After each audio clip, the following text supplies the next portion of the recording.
أعوذ بالله من الشيطان الرجيم.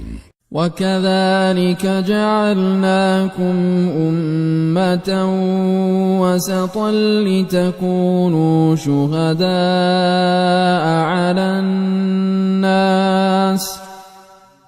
ويكون الرسول عليكم شهيدا.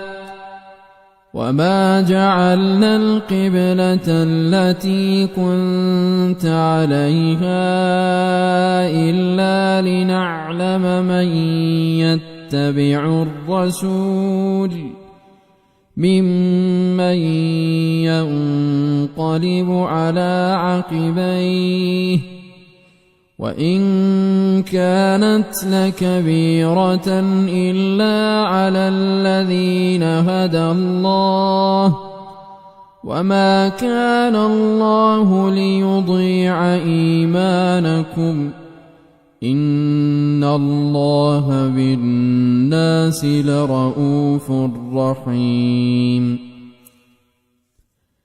قد نرى تقلب وجهك في السماء فلنولينك قبلة ترضاها فول وجهك شطر المسجد الحرام وحيث ما كنتم فولوا وجوهكم شطره وإن الذين أوتوا الكتاب ليعلمون أنه الحق من ربهم وما الله بغافل عما يعملون.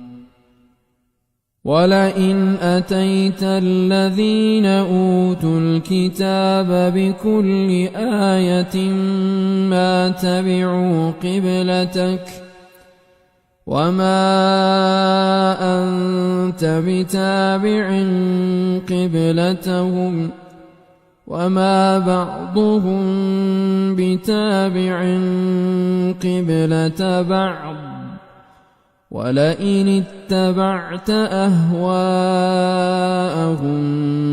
من بعد ما جاءك من العلم إنك إذا لمن الظالمين. الذين آتيناهم الكتاب يعرفونه كما يعرفون أبناءهم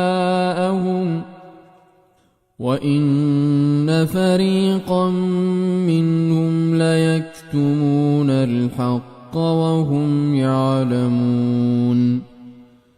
الحق من ربك فلا تكونن من الممترين.